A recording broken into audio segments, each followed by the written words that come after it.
유튜브 시청자 여러분들 반갑습니다. 인지웅입니다. 유튜브 채널을 운영하고 있다가 보면은 사람들이 정말로 많이 물어보는 게 지웅님은 원래부터 중국어를 잘 하셔서 중국 쪽으로 취업을 가신 건가요? 라고 많이 물어보더라고요. 그런데 저는 중국에 진출할 때만 해도 정말 중국어를 1도 몰랐어요. 뭐 친구끼리 어렸을 때 니하마 싱싱고래 막 이렇게 얘기하는 그런 장난치는 게 중국어인 줄 알았지 미리 중국어를 막 공부를 했다거나 뭐 그런 적이 전혀 없거든요. 제가 중국 엔터테인먼트로 넘어가게 된 계기는 제가 다니고 있던 엔터테인먼트에 중국 회사 이사님께서 비즈니스 차 잠깐 왔는데 그때 술자리를 함께 하게 됐고 그 술자리에서 너무너무 친해져서 저한테 중국어로 파견 올 생각 없냐 이렇게 물어보시더라고요. 저는 너무 재밌겠는데요? 라고 대답을 했고 그 이사님께서 저희 회사에다가 이야기를 해가지고 제가 파견으로 넘어가게 된 거였습니다. 저랑 친해진 그 이사님께서는 중국인이라고 말을 하지 않으면은 아무도 모를 정도로 한국어가 굉장히 능통하신 분이시고요. 그러니까 저는 진짜 중국어를 단 한마디도 모르고 중국에 그냥 냅다 떨어진 거죠. 한국에서 중국을 진출하려고 막 미리 공부를 하고 막 이런 게 아니라 그냥 회사 다니다가 술자리 한번 나갔다 오니까 갑자기 중국으로 파견을 가래요.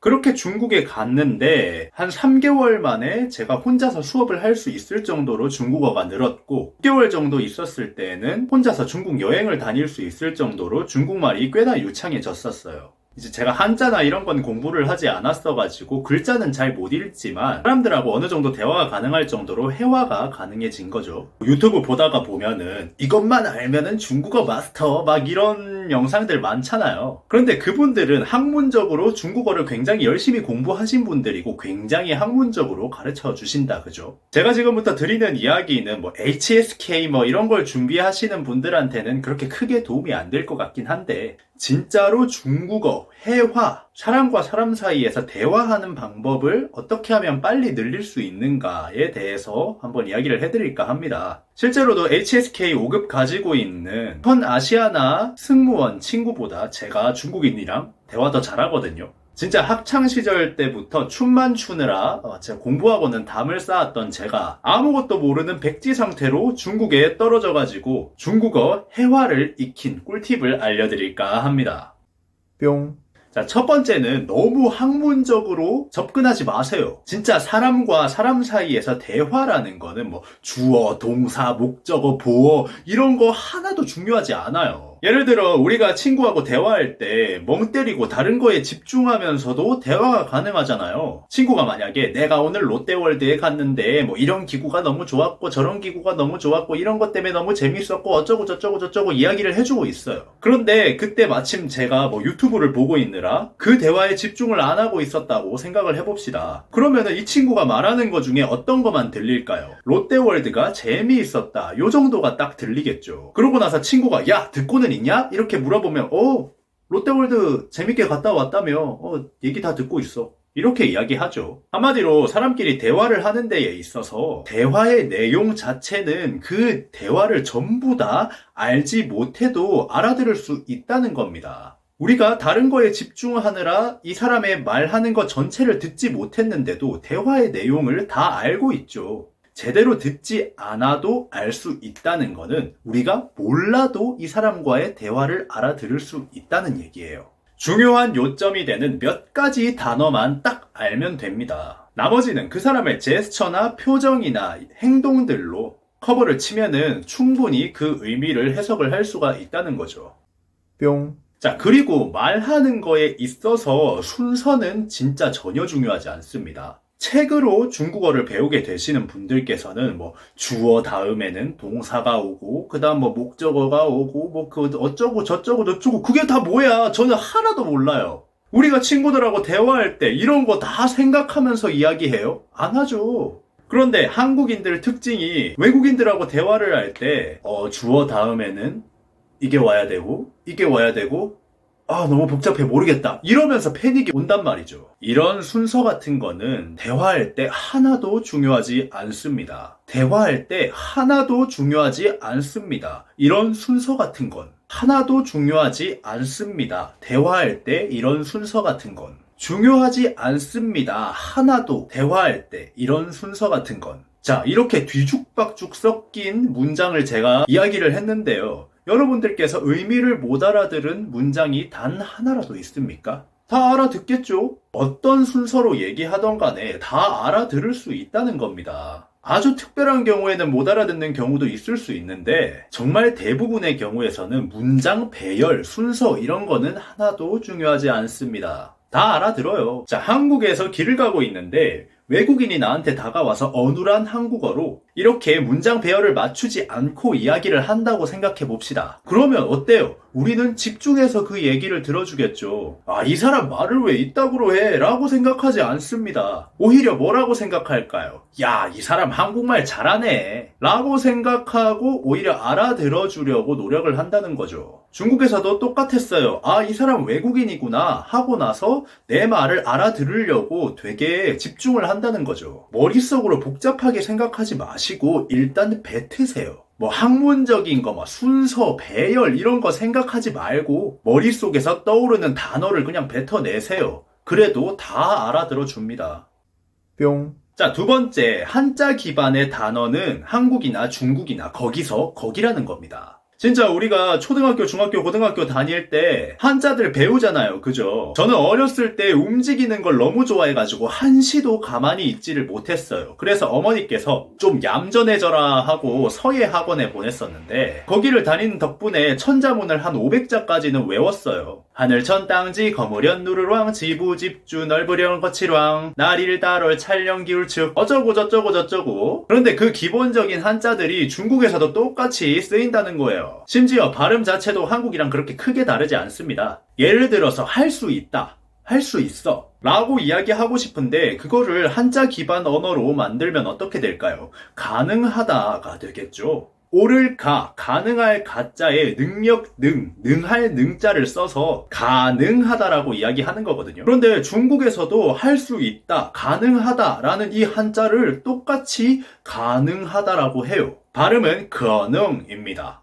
발음도 비슷하죠? 가능, 커능. 이렇게 한국에서 쓰는 말을 한자 기반의 언어로 바꾸면은 그냥 중국어가 되는 경우가 굉장히 많아요. 실력이라는 단어도 실리, 진보라는 단어도 진부 이렇게 그대로 씁니다. 그러면 제가 학생들을 가르치다가 야, 너 실력이 늘었네 하고 칭찬을 해주고 싶으면 어떻게 말해야 될까요? 실력은 한자 기반인데 늘었다라는 말을 한자로 바꾸면 진보했다라고 이야기를 해야겠죠. 그러면 너 실력이 진보했구나 라고 이야기해야겠죠. 니더 실리 헌 진보. 이렇게 한글을 한자 기반의 언어로 변환만 해주면은 머릿속에 있는 한국어를 중국어로 되게 쉽게 정리할 수 있어요. 그리고 우리가 애니메이션 같은 거 보면은 나오는 일본어 있잖아요. 그것도 중국말이랑 비슷한 게 되게 많습니다. 어쨌든 동북아시아는 한자 베이스의 언어를 사용하니까요. 중국어로 귀엽다, 크어아이라고 합니다. 아까도 말했지만 가능할 가자에 사랑, 애자를 사용합니다. 사랑이 가능하다, 사랑스럽다, 귀엽다 이런 식으로 해석이 되는 거죠. 그런데 이 크어아이가 일본어로 넘어가면은 카와이가 됩니다. 크어아이, 카와이 비슷하죠? 한자도 똑같아요.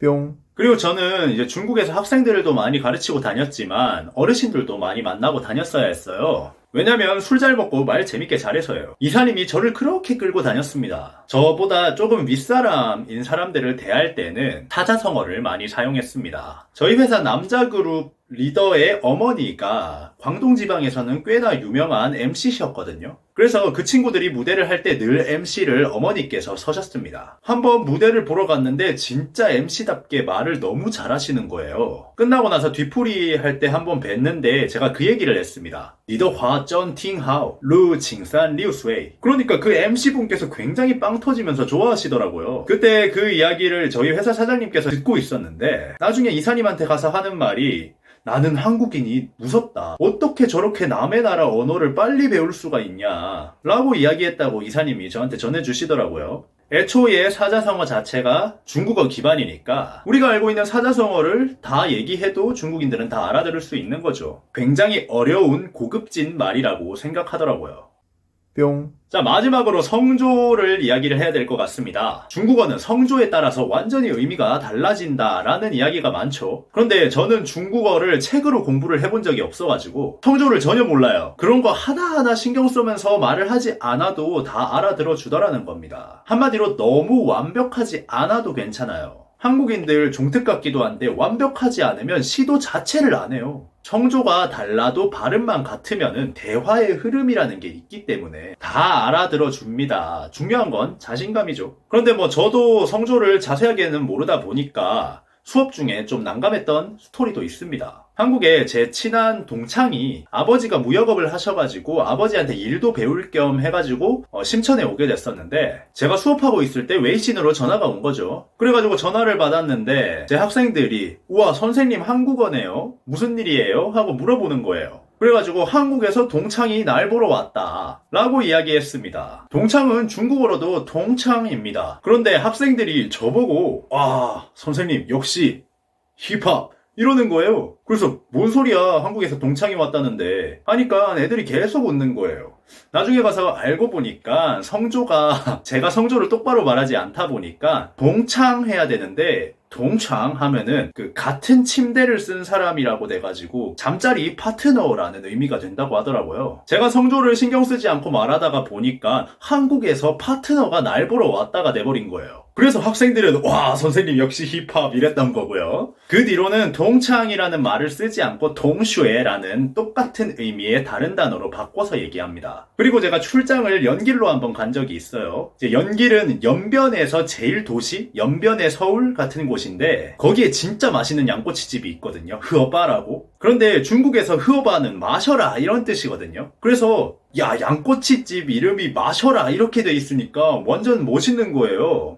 양꼬치를 먹으러 와서 뭐 칭따오, 하얼빈 이런 걸 마셔라 이러는 건 줄 알았는데 나중에 가서 알고 보니까 흐어빠더라고요. 강뚝이라는 의미였습니다. 뭐 가끔씩 요 정도의 해프닝이 있기는 한데 정말 성조 때문에 애매해질 수 있는 단어들은 같은 의미의 다른 단어들로 머릿속에 조금만 대체를 해두시면 굳이 성조를 신경 쓰지 않아도 대화가 가능했었습니다. 동창을 동슈에로 바꾼다던가 이런 거 말이죠. 여튼 저는 중국에 있으면서 뭐 사실 제가 열심히 공부를 하고 막 이랬던 게 아니라 전투 중국어를 하다가 보니까 성조에는 좀 약했던 것 같아요. 그런데 그래도 말 다 통했어요. 샘 해밍턴 같은 사람이 아무리 한국말을 잘한다고 하지만 리듬이나 같은 게 조금 어색하죠. 그래도 우린 다 알아듣잖아요. 자신감 있게 얘기하면 다 알아들어 주더라고요.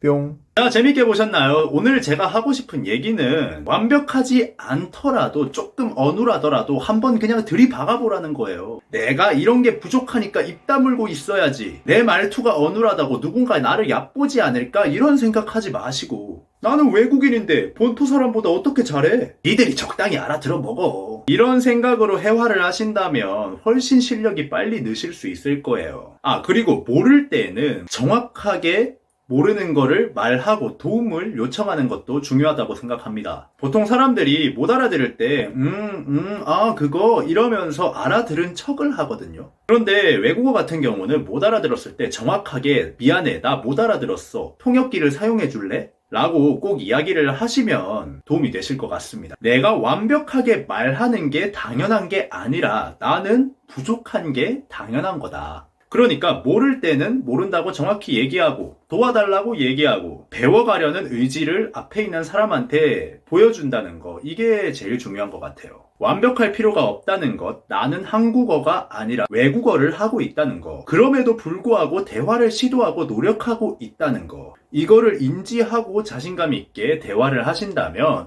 머릿속으로 열심히 공식을 굴리고 있는 다른 사람들보다 훨씬 빨리 회화가 느실 거라고 생각합니다. 다음번에 더 재밌는 얘기 들고 올게요. 지금까지 인중이었습니다. 감사합니다.